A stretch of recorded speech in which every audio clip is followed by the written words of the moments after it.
नमस्ते दोस्तों। आज के इस वीडियो में हम सीखने वाले हैं फीमेल के एक इम्पोर्टेंट सिस्टम रिप्रोडक्टिव सिस्टम का एक इम्पोर्टेंट पार्ट मेंस्ट्रुएशन साइकिल के बारे में। मेंस्ट्रुएशन साइकिल में कौन कौन से फेजेज होते हैं, ओवरियन साइकिल में कौन से फेज आते हैं, यूट्राइन साइकिल में कौन से फेज आते हैं, किस प्रकार से जो हार्मोन है वो सीक्रेट होते हैं इन साइकिल्स के ड्यूरेशन में, और आफ्टर सर्विक्स क्लोज होने के बाद भी किस प्रकार से फीमेल में एक ब्लीडिंग टेंडेंसी वहाँ पे देखने को मिलती है, और कौन सा सेकेंडरी सेक्सुअल कैरेक्टरिस्टिक सबसे पहले फीमेल चाइल्ड में देखने को मिलता है। तो ये सारी जानकारी इस वीडियो में आपको मिलेगी यहाँ पर। तो इस वीडियो को स्टार्टिंग से लेकर एंड तक ध्यानपूर्वक देखिएगा। तो चलिए शुरू करते हैं फीमेल का मेंस्ट्रुएशन साइकिल। ओके, सबसे पहले मैं आपको इसका आउटलाइन दे देता हूँ कि किस प्रकार से हम इसको पढ़ने वाले हैं और किस प्रकार से आप मेंस्ट्रुएशन साइकिल को समझ रहे हो यहाँ पे। तो मेंस्ट्रुएशन साइकिल क्या है? मेंस्ट्रुएशन साइकिल एक फीमेल का जब रिप्रोडक्टिव एज स्टार्ट होता है उस दौरान जो फीमेल का यूट्रस होता है, उसकी लाइनिंग का जो यूट्रस होता है उसकी लाइनिंग टूटकर यहाँ से बाहर निकलती है। अगर वहाँ पे फर्टिलाइजेशन हो जाता है तो ये लाइनिंग मोटी हो जाती है। अगर वहाँ पे फर्टिलाइजेशन नहीं होता है तो जो ये फीमेल की लाइनिंग दिख रही है ये वहाँ से शेड हो जाती है, टूट जाती है, और मेंस्ट्रुएशन फ्लो यानी जो सर्विक्स है इसके थ्रू यहाँ से ये ब्लड बाहर निकल जाता है। इसी को बोलते हैं यहाँ पर मेंस्ट्रुएशन ब्लीडिंग, जो हर फीमेल में ये मंथली चलती रहती है। तो चलिए इसको एक बार अच्छे से हम पढ़ लेते हैं किस प्रकार से ये ब्लीडिंग यहाँ से बच्चे से प्रॉपर यहाँ पे जो फॉलिकल्स है वो किस प्रकार से मैच्योर हो रहे हैं यहाँ पे, और कहाँ कहाँ पर जाकर ये एक्ट कर रहे हैं। तो चलिए शुरू करते हैं। सबसे पहला हमारा important topic female reproductive system का मेंस्ट्रुएशन साइकिल। तो चलिए फ्रेंड्स मेंस्ट्रुएशन साइकिल को स्टार्ट करते हैं। इसको मैं आपको पूरे अच्छे तरीके से समझाने की कोशिश करूंगा। स्टार्टिंग में मेरे भी ये चीज़ें काफ़ी समझ में नहीं आती थी, कौन सा हार्मोन बढ़ रहा है, कौन सा कम हो रहा है, एलएच होने से क्या हो रहा है, प्रोजेस्टेरोन आरएन से क्या टूट रहा है। तो इसको मैं आपको बहुत ही इजी लैंग्वेज में यहाँ पे समझाने जा रहा हूँ। तो इस वीडियो को थोड़ा सा अच्छे से ध्यानपूर्वक देखिएगा, और आप चाहो तो इसके नोट्स भी बना सकते हो। तो मेंस्ट्रुएशन साइकिल हम स्टार्ट करने जा रहे हैं यहाँ पे। सबसे पहला इसका डेफिनेशन की हमने बात कर ली है। जब एक फीमेल अपने रिप्रोडक्टिव एज में आती है तो उसकी जो एंडोमेट्रियम लाइनिंग होती है, उसका एंडोमेट्रियम हमने पहले वाले वीडियो में पढ़ा था। एंडोमेट्रियम के दो पार्ट्स होते हैं, एक तो फंक्शनल लेयर होती है, एक बेसल लेयर होती है। जो फंक्शनल लेयर होती है वो टूट टूट कर थ्रो वेजाइना बाहर निकलती है, उसी को हम बोल रहे हैं मेंस्ट्रुएशन साइकिल। और ये हर फीमेल में एवरी 28 डेज के बाद में रिपीट होती रहती है। तो उस साइकिल के दौरान क्या क्या इवेंट्स होते हैं उस इवेंट्स को हम इस वीडियो में पढ़ने जा रहे हैं, समझने जा रहे हैं। ऑनसेट और फ्रीक्वेंसीज का देखेंगे, और देखेंगे इसमें साइकिल एंड फेजेस कितने होते हैं। तो चलिए इसको देखते हैं।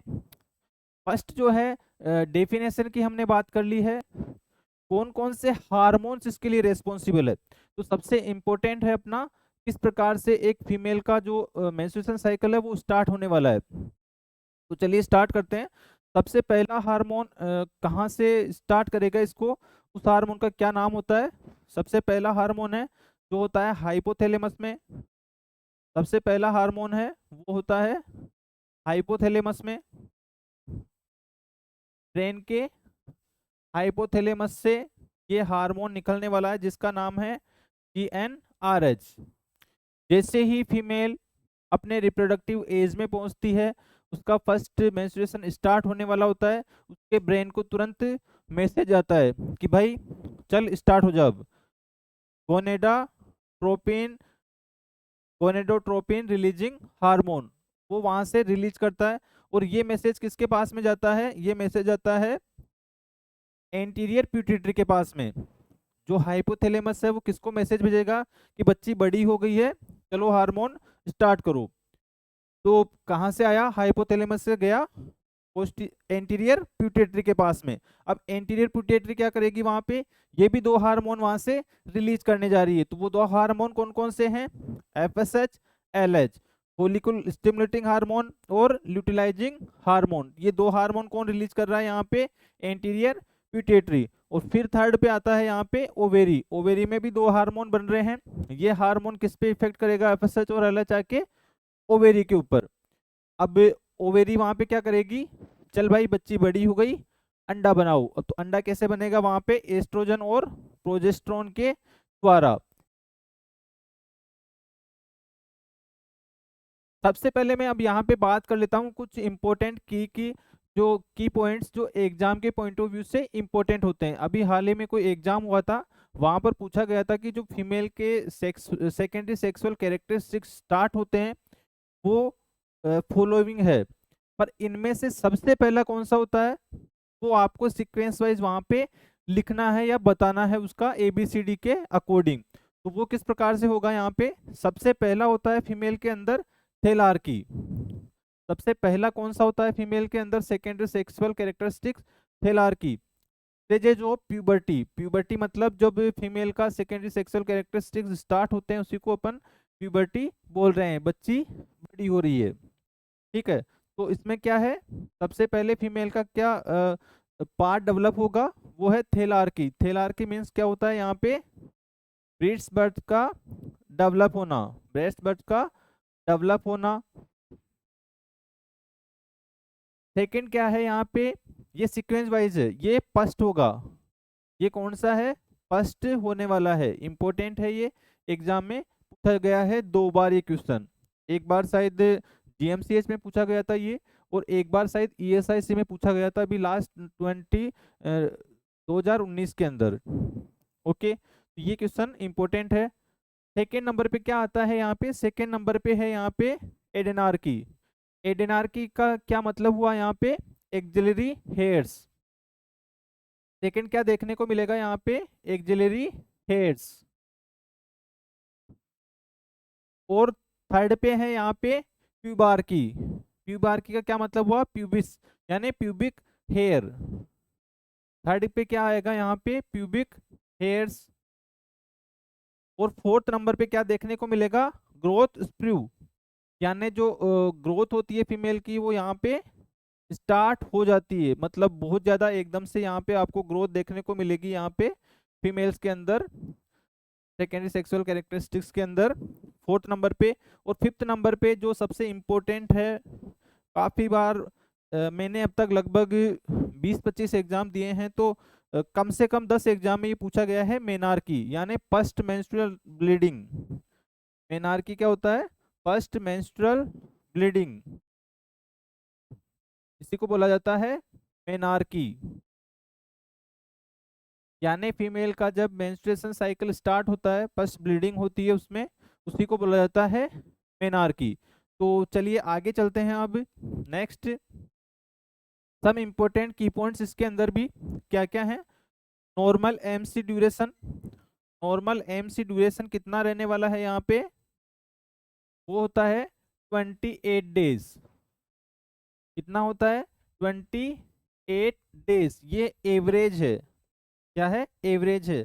किसी में 26 डेज से लेकर 31 डेज तक भी हो सकता है, और रिपीटेडली ये 28 डेज तक मंथली साइकिल चलता रहता है, मतलब एवरी 28 डेज बाद फर्स्ट डे वापस से स्टार्ट हो जाता है, अगर फीमेल प्रेग्नेंट नहीं हुई, फर्टिलाइज नहीं हुई। आगे चलते हैं इसके।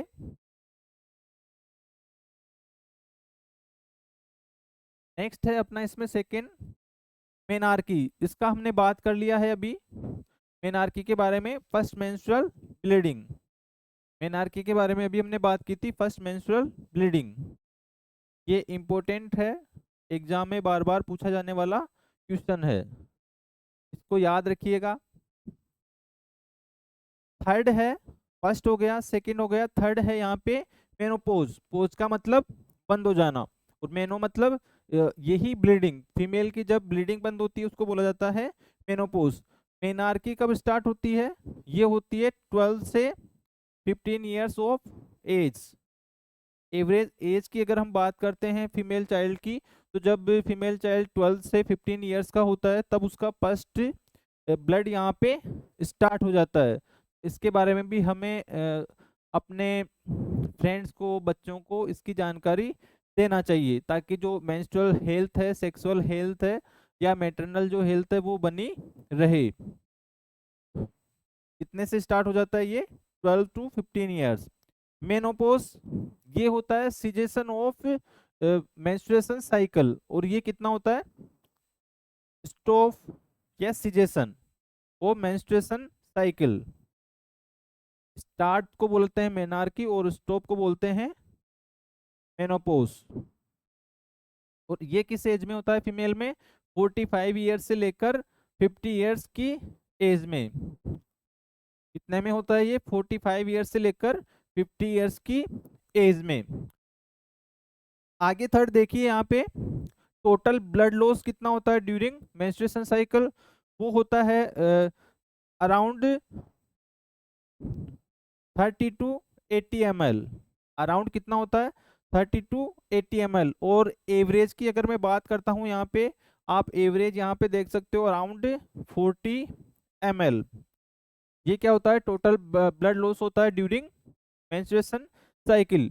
ये सारे क्वेश्चन एग्जाम में पूछे गए हैं, ये टर्मोलॉजी जो है सारी एग्जाम में पूछी गई है, इसलिए मैंने आपको यहाँ पे बताया है। Total menstruation cycle in 1 year, ये एक ट्रिकी क्वेश्चन है, कई बार ऐसे ट्रिकी क्वेश्चन भी पूछे जाते हैं एग्जाम में। तो अगर आप एवरेज लगाओगे यहाँ पे, तो क्या एवरेज निकल के आएगा कि हर मंथ महिला में जो फीमेल है ये साइकिल आता है। और एक साल में अगर नॉन प्रेग्नेंट जो फीमेल, अगर यहाँ पे कोई कंडीशन नहीं दी गई इसका मतलब फीमेल प्रेग्नेंट नहीं है, तो जो नॉर्मल फीमेल है उसके अंदर 12 साइकिल आने चाहिए। कितने साइकिल आने चाहिए? 12। पर यहाँ पे ऑप्शन क्या देगा वो? अगर ऑप्शन देना है उसको 11, 12, 13 और 14, इनमें से आपको चूज करना है। अगर वहां पे आपने 12 चूज कर दिया तो वो आपका रॉन्ग आंसर हो जाएगा। कैसे?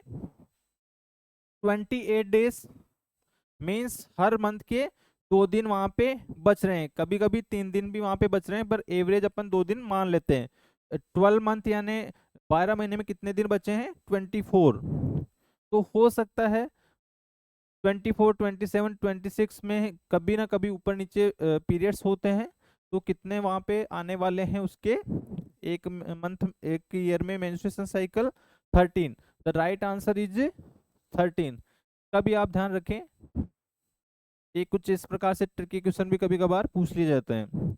फिर है रिप्रोडक्टिव एज, हम किसे बोलते हैं? रिप्रोडक्टिव एज बोलते हैं मेनार्की से लेकर मेनोपोज तक को। मेनोपोज तक को क्या बोलते हैं? Reproductive age. और बेस्ट चाइल्ड बीरिंग एज किसे बोला जाता है? 18 ईयर से 30 ईयर्स तक। किसको बोला जाता है? 18 ईयर से 13 ईयर तक। तो शादी जल्दी करें, बच्चे जल्दी करें, ताकि आपका बच्चा हेल्दी हो और स्वस्थ हो। ठीक है, इतना जल्दी भी नहीं करना, पर आप मतलब एवरेज लगा सकते हो, पर बहुत ज़्यादा लेट नहीं करनी चाहिए, वरना फिर आईवीएफ क्लिनिक घूमते फिरोगे कि मेरे बच्चा नहीं हो रहा, मेरे बच्चा नहीं हो रहा, किसी बाबा के पास जाओगे, झाड़ फूक करवाओगे, उससे अच्छा है कि टाइम से सब कुछ हो जाना चाहिए। चलिए नेक्स्ट चलते हैं। इसमें नेक्स्ट में बात करता हूँ यहाँ पे साइकिल एंड फेजेज। तो ये इम्पोर्टेंट है, थोड़ा ट्रिकी है, समझना इसको थोड़ा सा कभी कभार डिफिकल्ट हो जाता है। जो न्यू स्टूडेंट है, अगर आपने पहले से पढ़ रखा है तो शायद आपको कुछ और चीज़ें यहाँ पे सीखने को मिलने वाली है। तो सबसे पहले 2 साइकिल होते हैं इसमें। कौन कौन सा साइकिल होता है? पहला ओवेरियन साइकिल, दूसरा होता है यूट्राइन साइकिल। अगर मैं मेंस्ट्रुएशन साइकिल में बात करता हूँ तो यहाँ पे 2 इवेंट्स होते हैं, एक तो हो रहा है ओवेरी के अंदर, एक हो रहा है यूट्रस के अंदर। तो दोनों को हम अलग अलग पढ़ रहे हैं, 2 में डिवाइड कर दिया है, ओवेरी में अलग चल रहा है, यूट्रस में अलग चल रहा है, और दोनों एक साथ मिलके ही क्या बनता है? Menstruation cycle. अगर मैं ओवेरियन साइकिल की बात करूं तो इसमें 2 फेजेज होती है। अगर मैं ओवेरियन साइकिल की बात करूं तो इसमें कितनी फेज हो गई? तो फर्स्ट कौन सी? फोलिकुलर फेज, और सेकंड हो गई इसमें लूटियल फेज। समझिए, सबसे पहले साइकिल को 2 में डिवाइड किया गया है, ओवेरियन साइकिल और यूट्राइन साइकिल। मतलब ओवेरी में होने वाले इवेंट्स और यूट्रस में होने वाले इवेंट्स। अब मैं अगर ओवेरी में जो होने वाले इवेंट्स हैं उनकी बात करता हूं तो यह है फोलिकुलर फेज और ल्यूटियल फेज। दोनों साइमल्टेनियसली चलते हैं, मतलब ओवेरी में भी उधर चल रहा है और इधर यूट्रस में भी चल रहा है। तो ओवेरी में तो चल रहा है फोलिकुलर फेज, और इधर क्या चलेगा यूट्राइन में, पीरियड्स और प्रोलिफेरेटिव फेज। मतलब पीरियड्स और प्रोलिफेरेटिव फेज चल रहे हैं यूट्रस में, तभी चल रहा है फोलिकुलर फेज ओवेरी के अंदर। सेकेंड, ल्यूटियल फेज जब चल रहा होता है तो यहाँ पे चल रहा होता है सेक्रेटरी फेज यूट्रस के अंदर। ठीक है, दो साइकिल हो गए, और ओवेरियन साइकिल के फेज कितने हो गए, दो, और यूट्राइन साइकिल के फेज कितने हो गए, तीन। ठीक है, अब सबसे पहले हम समझते हैं ओवेरियन साइकिल फोलिकल्स है। जब भी एक बच्चा जन्म होता है उस टाइम ही उसके अनमेच्योर फोलिकल्स होते हैं वो बहुत ज्यादा होते हैं, मतलब लाखों की संख्या में होते हैं, 3 to 4 मिलियन तक उसमें वहां पे ओवम होते हैं, मतलब अनमेच्योर प्री मेच्योर ओवम वहां पे पाए जाते हैं जब बच्चे की डिलीवरी होती है उस टाइम पर। उसके बाद में जब बच्चे का सेकंड सेक्सुअल कैरेक्टरिस्टिक्स वहां पे आते हैं तो उस टाइम से वहां पे वो जो फोलिकल्स हैं वो मेच्योर होना स्टार्ट हो जाते हैं। क्यों? क्योंकि ब्रेन के पास, हाइपोथैलेमस के पास में संदेश पहुंचाया जाता है कि बच्चा बड़ा हो गया है, अब इसको प्रिपेयर करो। ठीक है, तो उस टाइम पे क्या होगा, यहाँ पे फोलिकुलर फेज में क्या क्या इवेंट्स हो रहे हैं, ब्लीडिंग हो रही है, कितने दिन तक, 5 से 6 दिन तक। उसके बाद में जो ये हार्मोन्स है उनका लेवल बढ़ रहा है। अब हार्मोन कौन कौन से देखने को मिल रहे हैं, follicle stimulating hormone, oestrogen hormone, luteinising hormone और प्रोजेस्टेरोन, चारों हार्मोन का यहाँ पे क्या क्या रोल है। इस डायग्राम में आपको इजीली समझ में नहीं आएगा, मैं इसके लिए नेक्स्ट डायग्राम आपको दिखा देता हूँ। तो चलिए अब चलते हैं नेक्स्ट डायग्राम में। यहाँ पे आपको दिखाया गया है डे 1 से लेकर डे 28 तक। ये जो है ये है एंडोमेट्रियम की लाइन। ये जो है ये है हार्मोन, कौन सा हार्मोन कब सिक्रेट हो रहा है, यहाँ पर दी गई है आपको फेजेस, और यहाँ पे आपको दिया गया है ओवेरी में होने वाले चेंजेस के बारे में, और ये है बॉडी टेम्परेचर। तो इसको अच्छे से समझते हैं हम किस प्रकार से सब चीजें हो रही है यहाँ पे।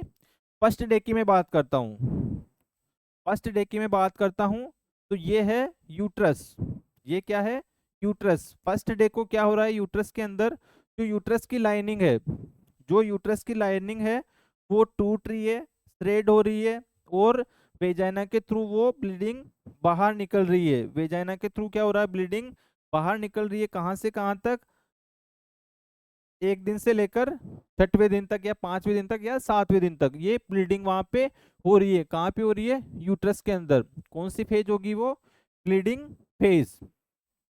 ठीक है, उसी ड्यूरेशन में यहाँ पे क्या हो रहा है ओवेरी के अंदर, मतलब 1 से लेकर 6वें दिन तक यहाँ क्या हो रहा है, जो ये प्रीमोडियल फोलिकल्स होते हैं, प्रीमोडियल फोलिकल्स जो होते हैं, अगर आपको प्रीमोडियल फोलिकल्स के बारे में नहीं पता तो आप इसमें वीडियो डाला हुआ है, फीमेल रिप्रोडक्टिव सिस्टम पार्ट 2, वहाँ पे ओवेरी के बारे में ये सब दिया गया है। तो ये जो फोलिकल्स हैं प्राइमरी के बाद में, और फिर उसके बाद में आता है सेकेंडरी, और ये आता है टर्सरी। जब ये फेज यहाँ पे चल रहा होता है यूट्रस के अंदर, उसी दौरान जो ओवेरी है वहां पे जो प्री मेच्योर फोलिकल्स हैं वो मेच्योर होने लगते हैं। प्राइमरी में आते हैं, सेकेंडरी में आते हैं, फिर टर्सरी में आते हैं, और फिर एक दिन वो मेच्योर हो जाते हैं। ठीक है, तो ये यहाँ तक का इसका फेज हो गया, ब्लीडिंग वाला फेज। और इसके अंदर एक और फेज था, वो क्या था, फोलिकुलर फेज।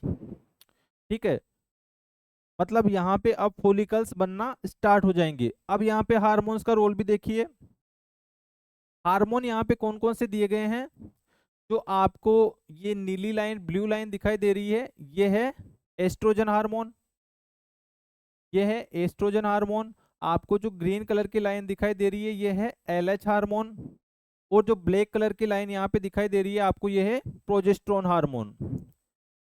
ठीक है, और जो रेड लाइन दिखाई दे रही है यहाँ पे आपको ये है एफएसएच हार्मोन। तो ये हार्मोन का भी यहाँ पे वर्क स्टार्ट हो जाता है। तो देखिए मैंने दो चीजें आपको समझा दी है। पहला, जो यूट्रस है वहां पे 5 से लेकर 6 दिन पे क्या हो रहा है, ब्लीडिंग हो रही है। ओवेरी में उसी टाइम पे क्या हो रहा है, जो फोलिकल्स है वो मेच्योर हो रहे हैं। हार्मोन्स में यहाँ पे क्या है, सभी हार्मोन यहाँ पे डाउन चल रहे हैं, सभी हार्मोन यहाँ पे लगभग डाउन चल रहे हैं। पर 6 डेज पे यहाँ पे देखिए जो हार्मोन है अपना एस्ट्रोजन हार्मोन, उसका लेवल बढ़ रहा है। कौन से हार्मोन का लेवल यहाँ पे बढ़ रहा है, एस्ट्रोजन का हार्मोन का लेवल यहाँ पे बढ़ रहा है। अब एस्ट्रोजन हार्मोन कहाँ से निकल रहा है, ये निकल रहा है फोलिकल से। एस्ट्रोजन हार्मोन है वो कहाँ से निकल रहा है, ये निकल रहा है फोलिकल से। और फोलिकल्स कहाँ पे है, ओवेरी के अंदर। और अगर मैं बात करूं एफएसएच हार्मोन की, तो एफएसएच हार्मोन कहाँ से आया था, एंटीरियर प्यूटिटरी से। ठीक है, तो यहाँ पे ये भी प्रेजेंट है। अब एस्ट्रोजन का लेवल यहाँ पे बढ़ रहा है, तो जो ये लेयर है, जो एंडोमेट्रियम की फंक्शनल लेयर है, ये टूट के कितना हो जाता है, 2 से 3 कितना जो इसका वो थिकनेस हो जाता है, 2 to 3 यहाँ पे ये टूट गया है। अब इसको ये वापस रिपेयर कर रहा है, यहाँ पे क्या कर रहा है, वापस रिपेयर कर रहा है। कौन कर रहा है, एस्ट्रोजन हार्मोन। कौन रिपेयर कर रहा है इसको, वापस से प्रिपेयर कर रहा है बच्चे को। मतलब अपन ने बात की थी, जो यूट्रस की एंडोमेट्रियम होती है वहां पे इम्प्लांटेशन होता है, वो मोटा होता है, वहां धीरे धीरे मोटा होने लग जाता है आफ्टर ब्लीडिंग। तो वो बच्चे का वेट कर रहा होता है कि बच्चा वहां पे आए, मैं उसको पालन पोषण करूंगा, तो मेरे जो रूम है, मेरा जो कमरा है, उसको अच्छे से सजाने जा रहा हूँ मैं। ठीक है, तो ये यहाँ पे मोटा हो रहा है। और कितना मोटा हो जाएगा, ये 4 से 5 जो थिकनेस है इसकी बढ़ रही है एस्ट्रोजन हार्मोन की वजह से। अब जब एस्ट्रोजन हार्मोन है वो किसको मैसेज देगा, अब एंटीरियर प्यूटेटरी को। एंटीरियर प्यूटेटरी को क्या मैसेज देगा कि भाई अब एलएच को भी बढ़ाओ अपना। एलएच यहाँ पे चल ही रहा है हालांकि, पर अब एलएच यहाँ पे सर्ज होगा एकदम से, इसका यहाँ पे ये बढ़ जाएगा। कौन से दिन पे आके बढ़ेगा, ये 14 डे पे। जो ये लाइनिंग है, ये 14 डे की लाइनिंग है। यहाँ पे आके क्या होगा, ल्यूटिनाइजिंग जो हार्मोन है उसका लेवल एकदम से बढ़ जाएगा, और एस्ट्रोजन का लेवल यहाँ पे धीरे धीरे गिरने लग जाएगा। एस्ट्रोजन ने बोला ब्रेन को कि भाई अब मैंने रेडी कर दिया है तुम्हारा जो भी रूम है, प्रिपेयर कर दिया है बच्चे के लिए, जो बच्चे को हम वेलकम करने के लिए तैयार है। अब तुम जो तुम्हारा ल्यूटिलाइजिंग हार्मोन है उसको बोलो कि ओवरी के पास जाए, और ओवरी को बोले कि अपना जो ओवम है उसको बाहर निकालो। ठीक है, अब यहाँ पे ल्यूटिलाइजिंग सर्ज होता है। ठीक है, क्या होता है यहाँ पे, एलएच सर्ज। एलएच सर्ज किसको बोला जाता है, एलएच सर्ज बोला जाता है अचानक से before ovulation 24 to 36 hours LH hormone का एकदम से बढ़ जाना। एलएच हार्मोन वहां पे बढ़ेगा तो 14 डेज क्या हो जाएगा, वहां पे जो ओवेरी है के पास में एलएच हार्मोन बढ़ चुका है, और यहाँ पे क्या करेगा, ये अंडे को बाहर निकाल देगा, ओवम को बाहर निकाल देगा, और ओव्यूलेशन वहां पे हो जाएगा। ठीक है, चीजों को साथ साथ समझते हुए चलिएगा। यूट्रस के अंदर क्या हो रहा है, यहाँ पे जो एंडोमेट्रियम है उसकी थिकनेस बढ़ रही है। हार्मोन्स में क्या हो रहा है, यहाँ पे एलएच हार्मोन है उसका लेवल यहाँ पे एकदम से बढ़ गया है। ओवेरी में क्या हो रहा है, इसी ड्यूरेशन में ओव्यूलेशन वहां पे हो गया है। ठीक है, ये प्री ओव्यूलेटरी और पोस्ट ओव्यूलेटरी फेजेस हम पढ़ रहे हैं। तो प्री ओव्यूलेटरी हमने पढ़ ली है, जिसमें जो था ब्लीडिंग हुआ था, फोलिकुलर फेज था। ठीक है, फोलिकुलर स्टिमुलेटिंग हार्मोन वहां पे आया, एस्ट्रोजन ने उसकी जो मोटाई थी उसको बढ़ाया, और एस्ट्रोजन ने बोला ब्रेन को कि भाई अब हार्मोन रिलीज करने का टाइम आ गया है, जल्दी से आ जाओ। तो एलएच हार्मोन आया वहां पे और उसने ओव्यूलेशन करवा दिया। ठीक है, अब उसके बाद में क्या होता है वो देखते हैं। एक बहुत अच्छी चीज होने वाली है उसके बाद में, कि अब ओवम निकल चुका है, और जो फिमरी थी, इन्फेंटिबुलम था, वो उसको पकड़ लिया है। अब वो वेट कर रहा है कि भाई कोई स्पर्म आए वहां पे और अपना मिलन हो, प्यार मोहब्बत हो, और हम एक बच्चा बनाए वहां पे।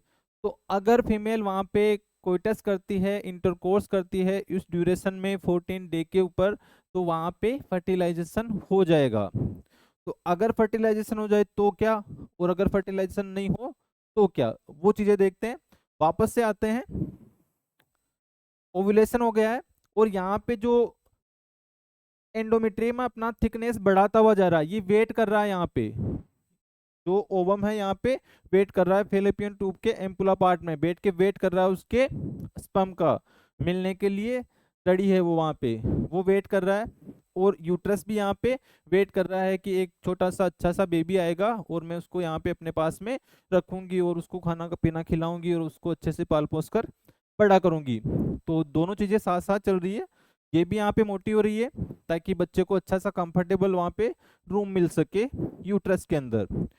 और ओवुलेशन होके अंडा फेलोपियन ट्यूब में जा चुका है, वो वहां पे वेट कर रहा है।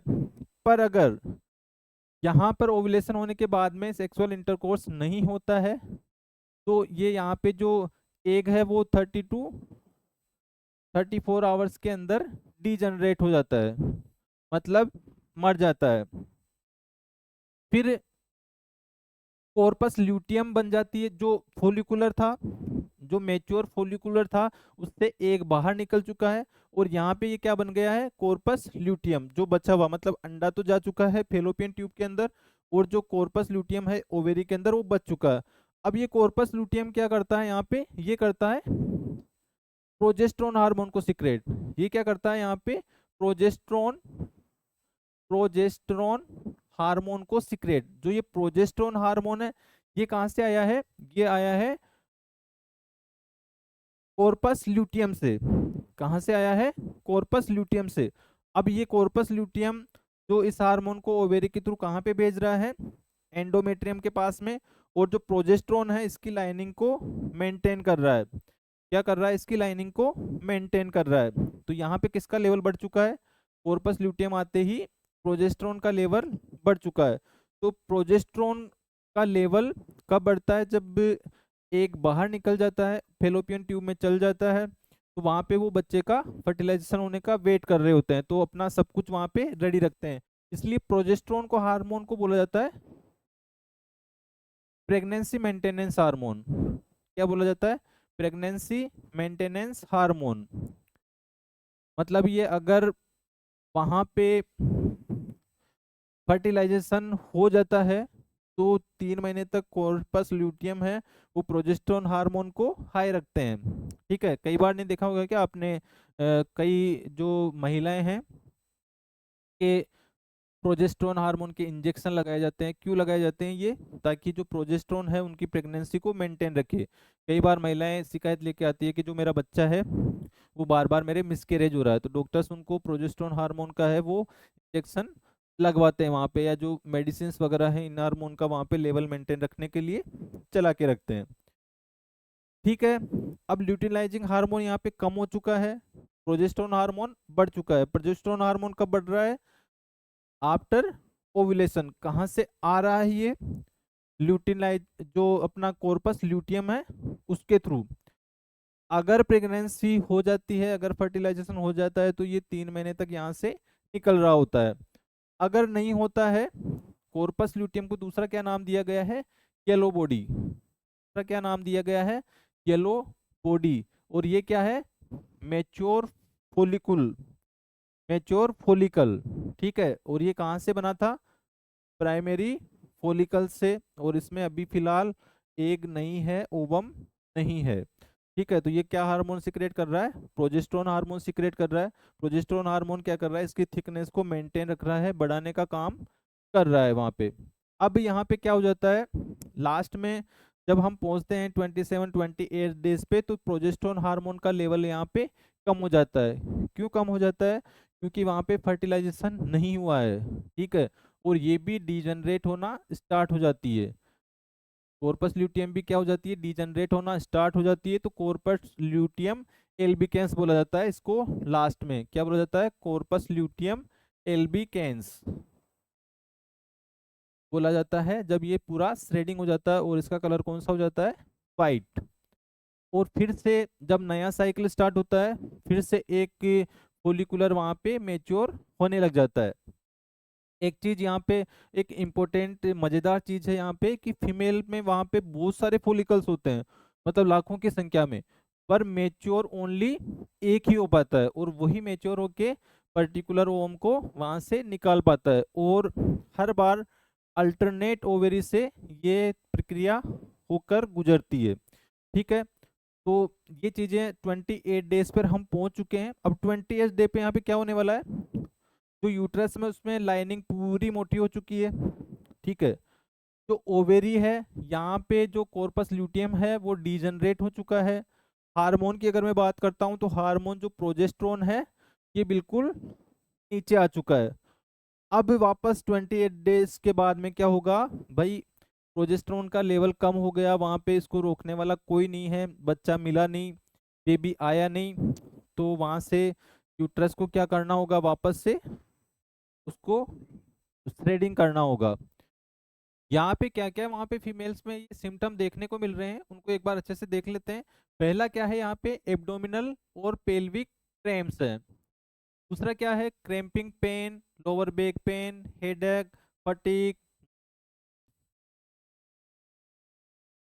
अब पीरियड्स के दौरान जो फीमेल्स में आने वाले सिम्टम्स क्या क्या है उनको एक बार देख लेते हैं। सबसे पहला सिम्टम देखने को मिलेगा एब्डोमिनल और पेल्विक पेन। क्यों होता है पेल्विक पेन, एक बार उसको देख लीजिएगा। जैसे ही यूट्रस की लाइनिंग है वो सेड होने लगती है, मतलब टूटने लगती है, तो मैसेज आता है हाइपोथैलेमस के पास। हाइपोथैलेमस मैसेज भेजता है पोस्टीरियर पिट्यूटरी को, पोस्टीरियर पिट्यूटरी रिलीज करती है वहां से ऑक्सीटोसिन। क्या होता है, हाइपोथैलेमस से मैसेज किसके पास जाएगा, पोस्टीरियर पिट्यूटरी, इस ग्लैंड के पास में जाएगा। पोस्टीरियर पिट्यूटरी क्या करेगी, मैसेज रिलीज करेगी वहां से ऑक्सीटोसिन, और ऑक्सीटोसिन आके वर्क करेगा जो यूट्रस है की लाइनिंग के ऊपर, और इसको कॉन्ट्रैक्ट करेगा। क्या करेगा, यूट्रस को कॉन्ट्रैक्ट करेगा। अब यहाँ पे क्या होता है कि जो